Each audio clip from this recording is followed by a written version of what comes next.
Vamos a continuar ahora con la cobertura especial de la Jornada de Veracruz al proceso electoral extraordinario que se está llevando a cabo para la renovación de cargos de juzgadores y juzgadoras en el Poder Judicial de la Federación. En Veracruz son 3, en este caso pues tenemos el gusto de recibir a Daniela Suárez del Carmen Suárez de los Santos, quien es candidata a jueza de distrito en materia mixta por el proceso judicial federal. Mucho gusto, Daniela, gracias por aceptar la entrevista.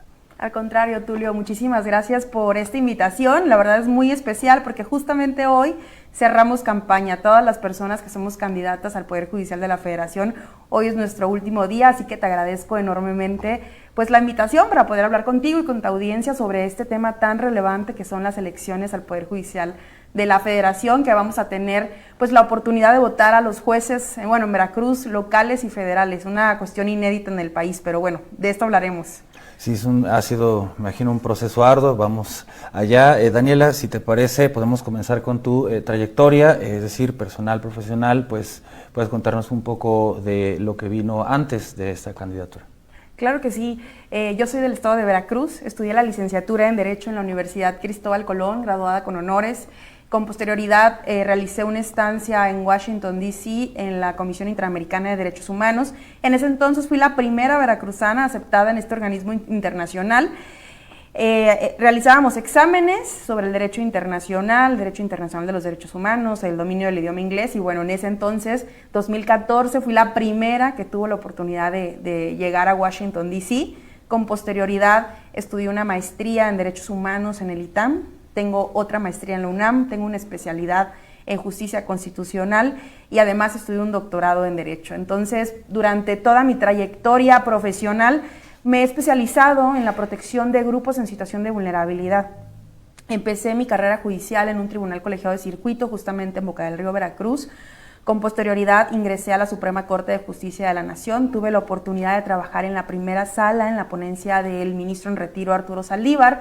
Y bueno, a partir de ahí ocupé diversos cargos de la carrera judicial. Empecé desde el cargo más bajo, como es oficial, hasta culminar con el cargo de secretaria, que en el Poder Judicial somos quienes realizamos las propuestas de sentencias, tanto en la Corte como en el Tribunal Colegiado, que es el último cargo que tuve, ¿no? Secretaria en un tribunal colegiado, precisamente en Boca del Río.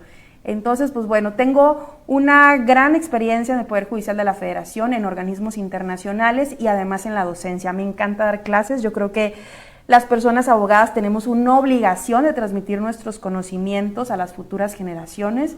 Y bueno, pues mi especialidad siempre ha sido juicio de amparo, personas en situación de vulnerabilidad y sobre todo derechos humanos. ¿Y cómo compaginas esta experiencia, ¿no?, esta incursión en los distintos ámbitos del derecho, pues con esta candidatura contiendes para jueza en materia mixta?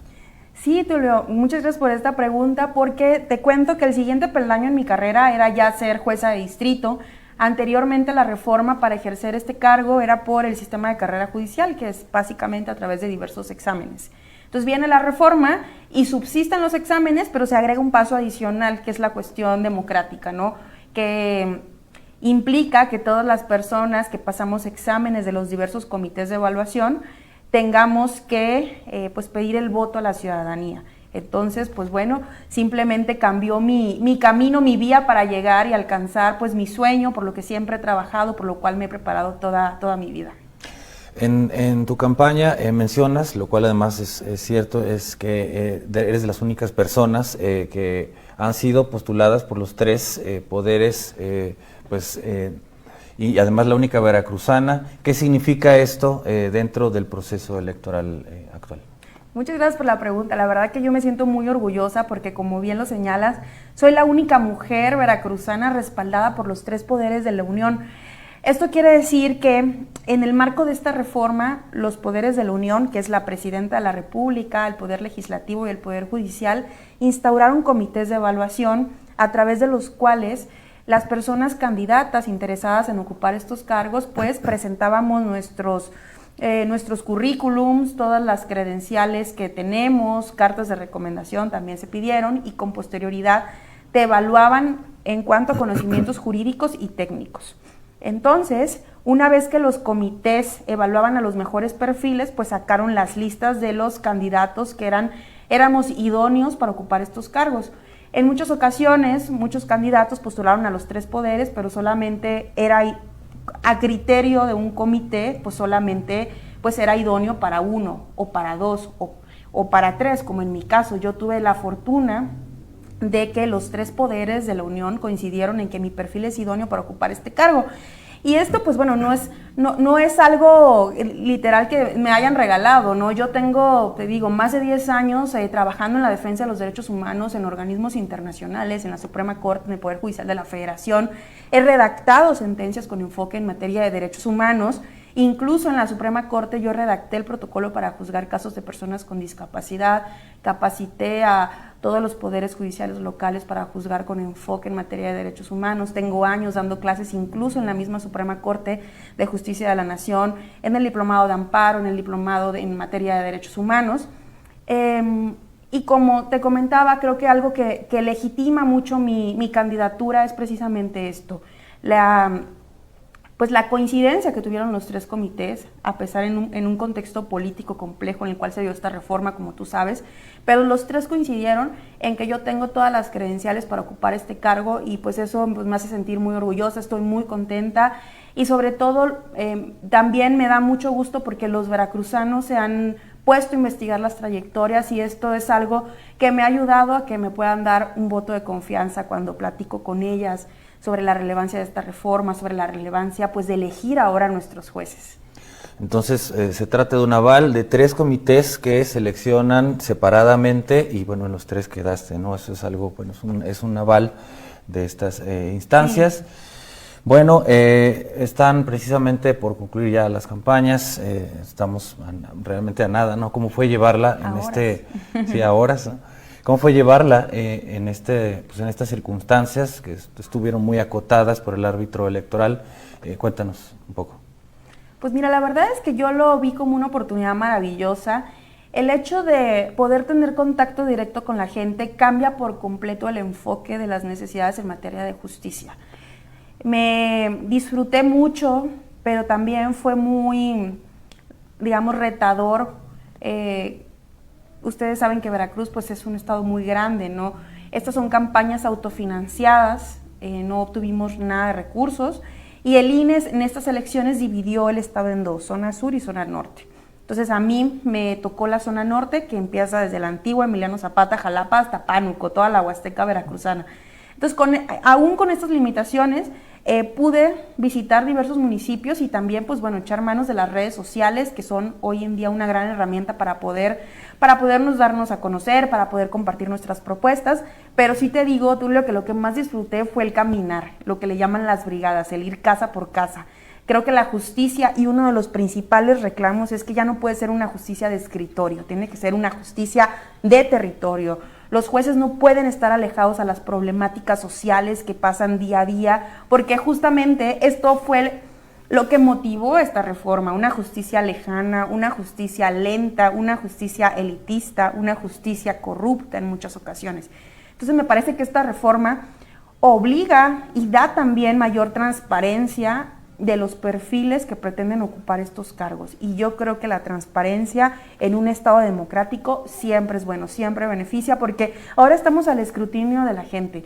La gente puede investigar nuestros nombres, nuestras trayectorias profesionales, pero también nuestras historias de vidas, porque los jueces no solamente deben ser personas, digamos, que tengan los conocimientos técnicos, que son muy necesarios, pero también deben ser personas honestas, que no tengan antecedentes de corrupción, deben ser personas que estén y tengan cualidades humanas altas, porque pues lo que deciden en el día a día pues es nada más y nada menos que pues el proyecto de vida de una persona, el patrimonio de una persona, la libertad de una persona, la convivencia de una persona con sus hijas o hijos. Entonces los jueces resolvemos cuestiones muy íntimas de la vida de una persona, se decide la vida de una persona en los tribunales.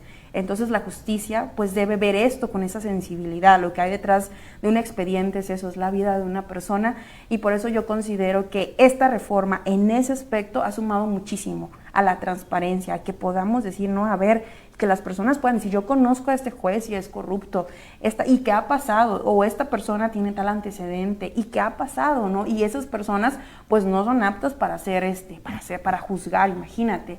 Entonces creo que es una gran oportunidad, creo que no podemos dejar pasar este llamado que nos hacen a las urnas, porque lo que está en juego es la justicia de México.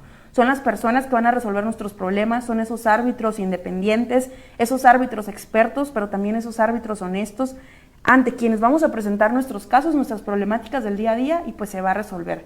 Entonces yo creo que México merece una justicia honesta, merece una justicia de calidad, una justicia preparada, y eso es lo que está en juego este 1 de junio.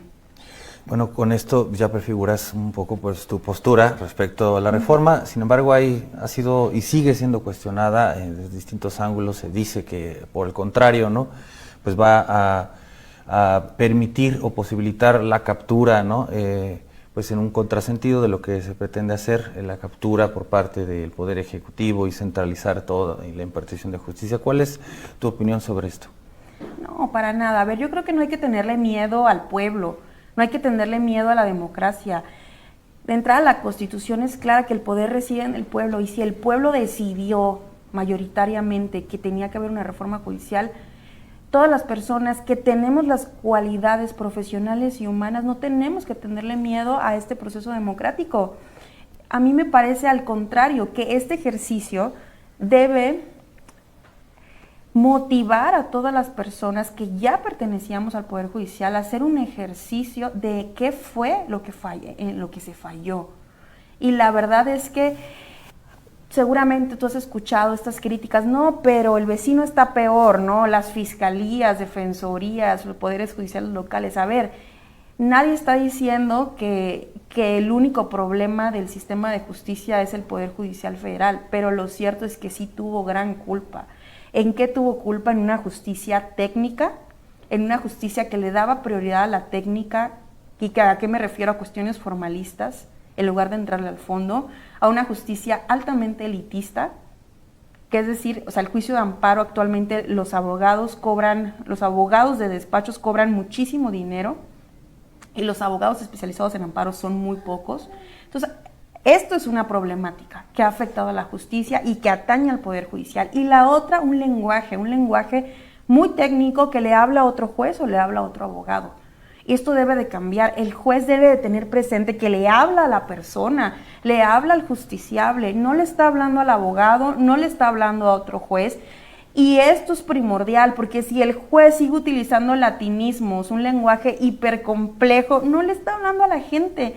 Y el juez le sirve al pueblo, el juez le sirve a la gente. Y me parece que esta reforma mueve esto. Esta reforma es una gran oportunidad de generar un relevo generacional en el Poder Judicial de la Federación, y que vengan otros jueces con otra perspectiva, o incluso los mismos jueces. Hay jueces en funciones que se están candidateando y que ellos mismos están cambiando ciertos enfoques, y que se están ganando la confianza de la gente. Muchas personas del Poder Judicial Federal están hoy día como candidatos y aparecen hoy día en la boleta, y se les está dando esa oportunidad, que el pueblo los elija. Entonces a mí me parece que es una gran oportunidad para mejorar el sistema de justicia, para mejorar en lo que ha fallado. Obviamente el juicio de amparo sí ha funcionado en ciertas ocasiones para proteger a grupos en situación de vulnerabilidad, para ganar derechos, para declarar la inconstitucionalidad de normas o actos jurídicos, pero lo cierto es que los que llegan a la justicia federal son muy pocos. Es una justicia, y te lo reitero, hiperelitista. Es una justicia en la cual solamente unos cuantos pueden acceder, y eso tiene que cambiar. El juicio de amparo tiene que ser un juicio sencillito, un ABC, y además debe ser rapidísimo. No se debe de priorizar, dar cátedras de derecho en las sentencias de 600 hojas, copiar y pegar jurisprudencias, pegar libros, y al final el justiciable, la persona te dice, ¿qué es esto? No entiendo nada, y necesita un traductor, y ese traductor es un abogado que muchas veces tergiversa lo que dice la resolución, la persona es engañada, y digamos, aunque es un círculo vicioso, el juez tiene una gran responsabilidad porque no fue claro en su sentencia, porque prefiere dar una cátedra de derecho, prefiere presumir latinismos, el lenguaje me parece extremadamente innecesario, y no transmite lo que está en juego en esa sentencia, que es la vida de una persona, la libertad de una persona, el patrimonio de una persona. Lo que te decía, la convivencia de los niños con su padre, con su madre, la pensión, el divorcio, son cuestiones que se dan en el día a día. Y eso es lo que tiene que cambiar. El derecho no sería el único ámbito, ¿no?, que sufre este elitismo hipertecnificado, ¿no?, donde solo se hablan entre sí. Exacto. Y bueno, pero aparte, lo que mencionas, esta pues, reforma moviliza internamente pues las interpretaciones del derecho, que serían como corrientes que equivaldrían a posturas ideológicas en lo político, pero internamente también en otros sistemas jurídicos del mundo, ¿no?, existe esta confrontación. Aquí había una homogeneidad, ¿no?, en torno a esa perspectiva elitista. ¿Tú consideras que sí se está dando ya este cambio? Sí, justamente esta reforma me parece que uno de los grandes beneficios es que permite a la ciudadanía poder elegir y cuestionarse qué tipos de jueces quiere.